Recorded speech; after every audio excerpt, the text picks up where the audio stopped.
네, 안녕하십니까. 2022년 7월 14일 마감 시장 안내드리겠습니다. 네, 시장이 굉장히 좀 스펙타클하게 돌아가고 있습니다. 어제는 한국에서 금리 인상을 했고요. 글로벌 국가에서 지금 계속 금리 인상에 대한 커멘터리가 나오고 있습니다. 그리고 미국도 이번 달에 또 빅스텝, 자이언트 스텝, 어떻게 다 될지 모르겠지만 하여튼 파격적인 금리 인상이 예상되고 있습니다. 왜 그럴지는 이제 뭐 다들 알고 계실 거고, 예. 그 다음이죠, 넥스트 스텝. 예. 우리가 중요하게 봐야 될 부분은 이제 어느 정도 금리 인상에 대해서는 이해를 하고 있는데, 인상을 하고 난 다음 날, 우리도 오늘 마찬가지겠지만 인상하고 난 다음 날 어땠느냐, 뭐 어제 좀 반등이 나오긴 했으나, 제 생각에는 중요한 거는 사람들의 생각이죠. 금리를 인상했냐 안 했냐, 하고 난 다음에 그 다음에 어떤 생각을 가지고 있느냐가 중요한데, 지금 제 개인적인 생각은 금리를 인상한다 하더라도 충분히 우리나라 과거에 금리가 이거보다 더 높을 때도 있었습니다. 주시장이 더 좋았을 때가 있었죠. 근데 지금은 왜 이런 현상이 일어나느냐, 이제 몰아가는 거거든요. 내러티브 전략이라고 하는데요. 스토리텔링, 뭐 결국에는 가진 자들이 이걸 이제 주도를 하는 겁니다. 여러분들이 좀 믿어지지 않을 수도 있지만 결국에는 외국인들이나 기관 투자자들이 시장의 어떤 큰 물줄기 흐름을 이용해서 금리나 환율이나 경제 상황이나, 솔직히 경제 지표 몇 포인트 뭐 올라간다 한들 주식 투자 안 하는 사람들은 솔직히 하나도 모르거든요. 우리나라 경제가 좋은지 나쁜지 전혀 느껴지지 않습니다. 실적으로 코스피가 3,300이냐 2,300이냐 피부에 와닿지 않죠. 코로나로 인해서 가게 하시는 분들이 문을 닫았다 열었다 하는 정도 수준이지, 주식을 태어나서 한 번도 안 해보신 분들은 코스피가 3,600인지 2,300인지 죽을 때까지 관심이 없다가 죽는 분이 절반입니다. 우리나라 국민들이 뭐 주식을 많이 한다고 생각하는데 안 하는 사람들도 많고요. 안 하는 사람들이 느끼는 경제적인 어떤 체감 온도는 우리와 정말 다른 체감 온도를 가지고 있죠. 그냥 먹고 하루 먹고 즐겁게 살고 한 달 월급 받아서 뭐 거의 이제 부동산에 대해서는 좀 민감하죠. 집이 이제 있고 없고 차이가 크기 때문에 오히려 부동산이 더 좀 민감할 수가 있습니다. 근데 실적으로 부동산 값이 최근에 조금 뭐 움직이고 있고 뭐 떨어지고 있고 뭔가 변화는 있지만, 일단은 너무 터무니없이 올라갔기 때문에 이제 뭐 그거에 대한 또 기대감도 많이 좀 사라졌고, 여러 가지로 지금 국민들이 많이 힘든 상황인 거는 사실인 것 같습니다. 부동산은 너무 올라서 안 떨어져, 주시장 너무 폭락해 있어 또 힘들고, 나중에 부동산이 떨어져도 또 부동산 가지고 있는 사람은 또 힘들고, 떨어져 봤자 뭐 10% 20% 떨어져 봤자 뭐 못 사는 사람들은 영원히 못 사고, 굉장히 지금 경제 상황이 좋은 상황은 아닌 것 같다라는 것. 어쨌든 이런 복잡한 상황에서 이제 주시장이 앞으로 이제 뭐 2,000선까지도 갈 수 있다, 뭐 이런 또 이제 네거티브 어떤 의견이 또 나오고 있습니다.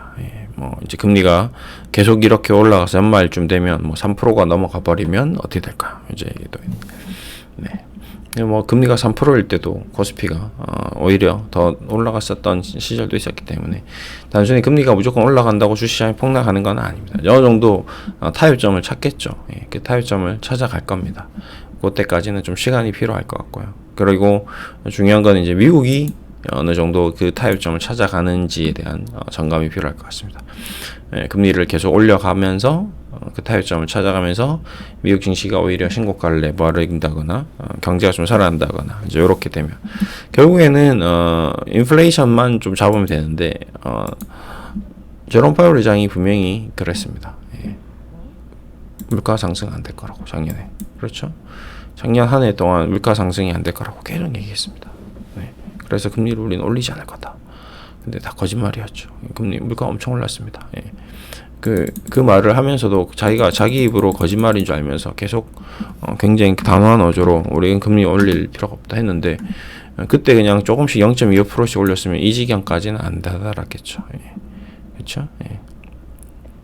대신에 지금 이제 이렇게 국제유가가 그다음에 차관가가 식품가가 이제 떨어지고 있습니다. 다행히 상품 가격이 하락하고 있습니다. 예. 다행인 점은 지금 금리 올린 이후에 국제유가가 130불을 찍고 이제 그다음부터는 쌍봉을 못 만들고 다시 95불로 떨어졌고요. 그다음에 철강가도 지금 보시면 작년 끊임없이 올라가던 철강 가격이 강철 가격이 지금 저점이 또 붕괴되어 있을 겁니다. 그렇죠? 그다음에 커피 가격 다운되고 있죠. 그럼 이제 실물 자산 가격, 원자재 가격이 떨어지니까 이제 인플레이션이 좀 주춤할 수 있겠죠. 스타벅스에서 커피 값을 올리려고 했는데 다행히 커피 원두가 값이 떨어지네. 올리려던 걸 안 올리는 거죠. 원자재 값이 전기세가 자꾸 올라가니까 올리려고 했는데 국제유가가 떨어지니까 안 올리는 거죠. 예. 그리고 올렸던 상황도 이제 너무 힘들다. 우리도 지금 주식도 많이 안 좋고 물가도 너무 올라서 외식 안 하고 그냥 최대한 싼 음식으로 먹어야 되겠다. 그러면 스타벅스 안 가고 그냥 백다방 가야지. 그러면 스타벅스가 가격을 못 올리는 거거든요. 결국 이제 이 경제는 보이지 않는 선에 의해서 또 정화가 될 수 있습니다. 예. 경기가 너무 좋아서 물가가 올랐겠지만 경기가 나빠지면 리세션. 일본도 물가가 안 올라가죠. 예. 계속 오히려 우리나라 물가 상승률보다 일본이 물가 상승이 안 되고 있습니다. 오히려 일본 디플레이션을 걱정했습니다. 그렇죠? 예. 올라왔어서 안 사면 돼. 안 사 먹으면 돼. 싼 거 찾아가면 돼. 네. 그리고 이제 중국의 역할도 크죠. 예. 중국에서 이제 관세를 부과하면서 이제 중국과 미국과의 어떤 물건 가격을 워낙 중국 가격이 싸다 보니까 미국에서 관세를 때렸는데 그 싼 가격의 물건이 이제 비싸지니까 체감적으로 인플레이션이 느껴지는 거거든요. 그러니까 관세도 좀 낮춰주고 그럼 중국이 좀 살아나면 또 중국 물건이 또 들어오면 경쟁적으로 국내 물건, 미국 물건, 우리나라 물건도 마찬가지.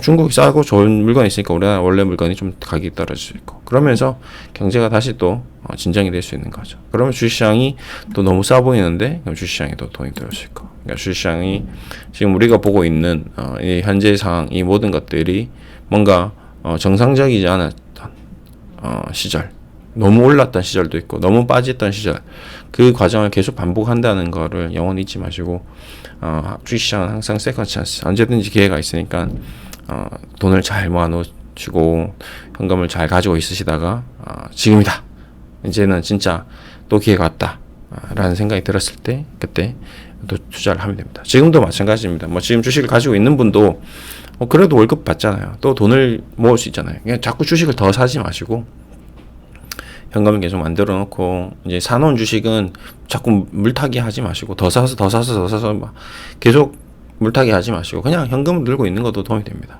예. 그러면서 공부를 하시면 되시죠. 가지고 있는 현금을 어떤 기업을 살지, 지금 가지고 있는 기업을 살지, 아니면 떨어진 다른 기업을 살지, 아니면 이제 앞으로 올라갈 기업을 살지, 아니면 내가 지금 보고 있는 이 모든 기업들에 대해서 하나씩 이제 공부를 하다가 정말 미래에 어떤 전도유망한 종목을 그냥 기술적인 주식을 투자를 할지, 이런 것들까지 계속 공부를 하는 게 오히려 도움이 될 수 있습니다. 그냥 자꾸 주식을 사지 마라, 주식 사지 마라 라는 얘기를 꼭 드리면서 마무리하겠습니다. 감사합니다.